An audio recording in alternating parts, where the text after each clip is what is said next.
Ini isi perjanjian Hudaybiyah antara kaum muslim dan Quraisy adalah sebagai berikut. Gencatan senjata selama 10 tahun, kebebasan memilih untuk menjadi pengikut Nabi SAW atau kaum kafir Quraisy.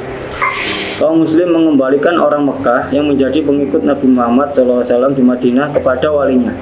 Tetapi kaum kafir Quraisy tidak wajib mengembalikan orang Madinah yang menjadi pengikut mereka. Ini agak curang. Jadi orang Madinah yang ke kaum Quraisy tidak wajib dikembalikan. Begitu sebaliknya, kalau yang ke Quraisy itu harus seizin dengan walinya. Kunjungan rombongan umat Islam untuk menunaikan ibadah haji ditangguhkan pada tahun berikutnya dengan lama kunjungan paling lama 3 hari dan tidak diperbolehkan membawa senjata. Suku-suku Arab diperbolehkan mengikat perjanjian damai dan bergabung dengan salah satu pihak.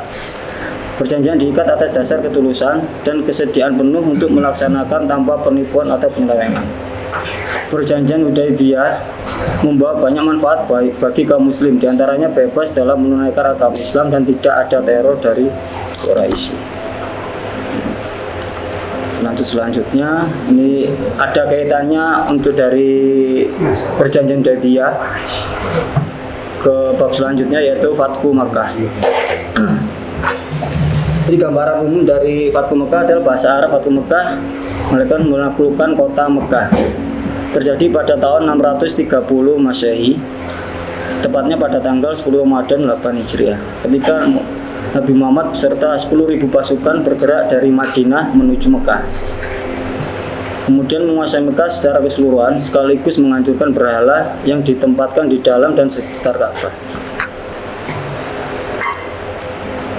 Penyebab peristiwa dari Fathu Mekah, sebab utamanya adalah datang dari kaum Quraisy sendiri, di mana sebelumnya terjadi pelanggaran yang mengundang kaum muslimin untuk memberikan hukuman kepada mereka. Jadi sebelumnya kan sudah ada persetujuan gencatan selama 10 tahun di perjanjian Hudaybiyah.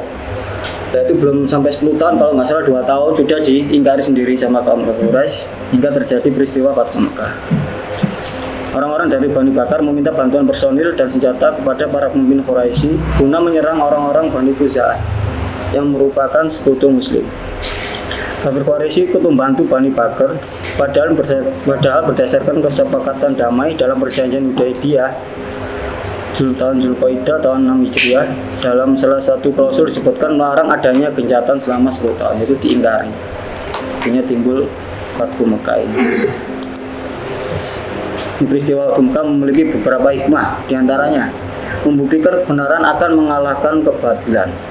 Peristiwa Fathu Mekah terjadi setelah Nabi Muhammad mengetahui pengkhianatan kaum kafir Quraisy, membebaskan umat Islam memeluk agamanya. Peristiwa Fathu Mekah membuat umat Islam bebas memeluk agamanya karena kota Mekah jatuh ke tangan umat Islam tanpa pertumpahan darah. Membuktikan kekuatan umat Islam. Setelah Fathu Mekah, kekuatan umat Islam semakin kuat, ditandai dengan kemenangan umat Islam pada perang Hunain dan perang Tabuk. Mengajarkan amnesti. Nabi Muhammad mengampuni dan memaafkan semua kafir Quraisy yang pernah melakukan penindasan dan pengkhianatan kepada beliau.